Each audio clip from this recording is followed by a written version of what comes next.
আজকে আমি আপনাদেরকে দেখাবো কিভাবে এরকম একটা রেডিমেড শু র্যাকার থেকে আপনি এরকম লাক্সারি কাস্টমাইজড শু র্যাকার তৈরি করবেন। সো আমার আগের শু র্যাকার ছিল এটা একটা আরএফএল শপ থেকে নেওয়া হয়েছিল, বাট আমার কাছে মনে যেহেতু আমার কাছে মোটর জুতোর কালেকশন আছে বা শুজের কালেকশন আছে, তাহলে কেন না আমি নিজের মতো করে ডিজাইন করে আমি একটা শু র্যাক বানিয়ে নিব অ্যান্ড ইভেন বাহির থেকে আমার শু কালেকশনগুলো দেখা যাবে। টু বি ভেরি অনেস্ট, আমার শু র্যাকার জন্য বাজেট ছিল অনেক কম, অলমোস্ট আমার ডাবল খরচ হয়েছে। কত টাকা খরচ হয়েছে ডেফিনেটলি আমি ভিডিও শেষে আপনাদেরকে জানাবো। সো আমি যখন ফ্যাক্টরিতে গেলাম মানে এটার বিষয়ে কথা বলতে যে কী কী ম্যাটেরিয়াল লাগবে, সো এখানে আমি দুই ধরনের হচ্ছে বোর্ড পাইলাম। একটা হচ্ছে মেলামাইন বোর্ড আর একটা হচ্ছে পিভিসি বোর্ড। মেলামাইন একটা বোর্ডের দাম হচ্ছে 1700 টাকা এক পিস বোর্ডের দাম, আর যেটা পিভিসি বোর্ড এর এক পিস বোর্ডের দাম হচ্ছে 4800 টাকা।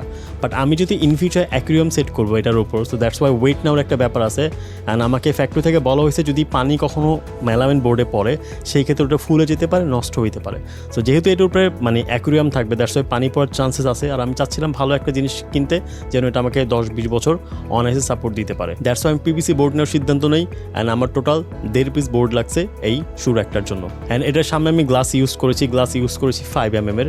অ্যান্ড যে লকগুলো ইউজ করে খুব ভালো মানে লক ইউজ করছে। অনেক আছে চেইন লক ইউজ করে, লাইক দুই পাশে দুইটা চেইনের মতো দেওয়া থাকবে, ওটা খুব বেশি ডিউরেবল না অ্যান্ড খুব বেশি প্রিমিয়াম না।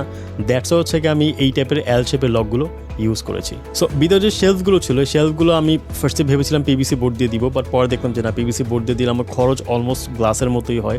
আর গ্লাস দিয়ে দিলে কী হবে, আমি যখন লাইট সেট আপ করবো বা যখন লাইটিং করবো তখন লাইটগুলো রিফ্লেক্ট করবে। আই মিন উপরে যে আমি লাইটগুলো দিই, লাইটটা কিন্তু রিফ্লেক্ট করে একদম নিচ পর্যন্ত যাবে, যেহেতু এটা গ্লাস বা এটা ট্রান্সপারেন্ট জিনিস, তাই না? বাট আমি যদি বোর্ড দিতাম সেই ক্ষেত্রে কিন্তু লাইটগুলো হচ্ছে গিয়ে এক শেলফে দিলে সেই লাইটটা হচ্ছে নিচে শেলফে যাইতো না, আর দেখতে খুব একটা সুন্দর লাগতো না। সো প্রাইস যেহেতু অলমোস্ট সেম, হয়তো 400-500 টাকা বেশি লাগছে আমার কাছে মনে হচ্ছে গ্লাসটাই গুড ডিসিশন। অ্যান্ড আমি কালার ক্ষেত্রে চুজ করেছিলাম হচ্ছে গ্রে কালারটা, বিকজ এই বোর্ডগুলো আমি যতগুলো কালার দেখছি আমার কাছে গ্রে কালারটা সবচেয়ে বেশি ভালো লাগছে। অ্যান্ড গ্রে কালারের মধ্যে ভিতর লাইটিংগুলো যখন আমি পার্পল কালার করি বা রেডিশ করি বা হোয়াইট করি, খুব ভালো একটা কম্বিনেশন আসে। তাহলে চলুন আমরা দেখে ফেলি এটা আমি স্টুডিওতে সেট করার পর ফাইনালি কেমন দেখা যাচ্ছে।